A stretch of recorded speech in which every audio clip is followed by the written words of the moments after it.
Loser, Graham Potter. Potter clearly hasn't been dealt an easy hand in trying to get the best out of Chelsea's bloated squad, but can any manager of such a big club really continue after winning just 2 of their last 15 matches in charge? The ex-Brighton boss is clearly a good coach given what he has done previously in his career, but this job, in part due to the reckless spending of the club's new owners, feels too big for Potter now. His decision to match up against Tottenham's 3-4-3 formation actually worked well for the first 20 minutes of the game, but once Spurs had sussed the visitors out, Chelsea lacked any kind of cutting edge in the final third.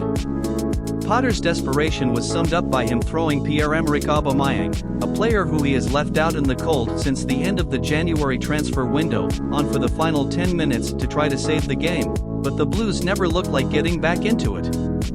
Todd Boehly insists that he adopts a different attitude towards potentially sacking managers than his predecessor Roman Abramovich, but it feels like we've entered Potter's endgame now. Things cannot continue like this. There's always that question over the owner's loyalty. Absolutely, Potter said. You can't stop that question while the results are like they are, and I accept it. It is part of the job. We were talking before the game about watching the Amazon documentary, All or Nothing, in Arsenal. 2 years into Michael's reign, he's close to getting the sack. People wanted him out, and it is a disaster. Obviously now, things have changed a little bit. That's just the way it is. Look at Jurgen's situation. He doesn't get results, and all of a sudden people want him out. That's just the nature of football. I haven't done enough at this club to have too much good faith, and I also accept that as well. My job is not to worry too much about that. I understand the question and where it comes from. I just try to focus on the team, keep supporting the players, because I really like these players. They are good lads, they want to do better, they want to win, but at the moment we are suffering. That's my responsibility. Chelsea owners retain their patience in manager Graham Potter despite the disappointing 2-0 defeat to London rivals Tottenham Hotspur on Sunday, according to journalist Ben Jacobs. Potter was already under pressure before the derby, and the defeat to Spurs, their third in a row, will likely only lead to more calls for him to be sacked. Unlike the previous 2 defeats, in which Chelsea were arguably the better team, Tottenham won comfortably this time. They knew Chelsea lacked the penetration to score, and all they had to do was just wait for their chances. Chelsea co-owner and chairman Todd Boehly must have realized this, too. He watched the game from the stands. But according to CBS Sports Jacobs, Potter's job remains safe for now. Potter tried to talk up Chelsea's first half. He spoke about control. Yet Chelsea never opened Spurs up. Enzo Fernandez almost picked out Joao Felix, and Raheem Sterling tested Fraser Forster.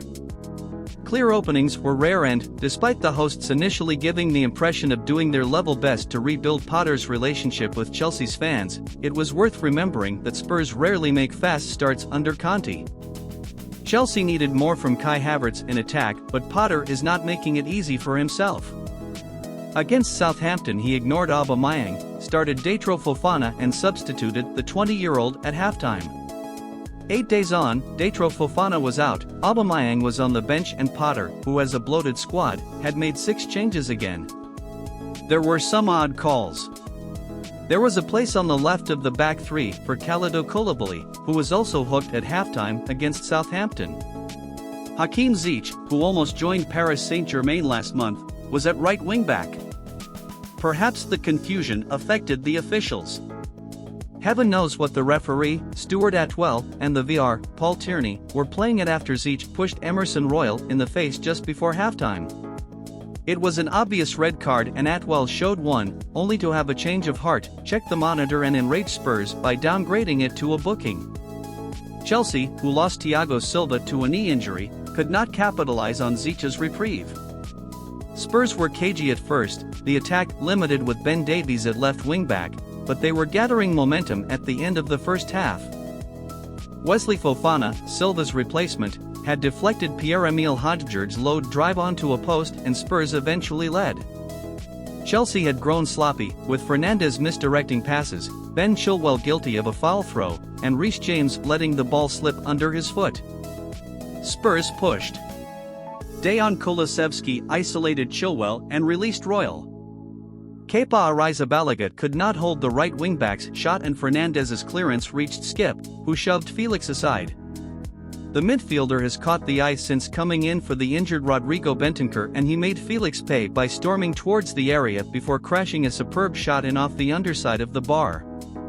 There was no prospect of an equalizer from Chelsea, who soon brought on Mason Mount to give them more drive. Havertz briefly threatened from Felix's flick, only for Forster to smother, but Spurs stood firm. It was hard not to feel for Potter, who has even been on the receiving end of death threats. Spurs would deepen the misery when Son Heung-min, left out for Richarlison, delivered a corner shortly after replacing Kulusevski. Eric Dier rose above Mount. Kane exposed some slack marking, and Chelsea's season now rests on whether they can salvage their Champions League tie against Borussia Dortmund.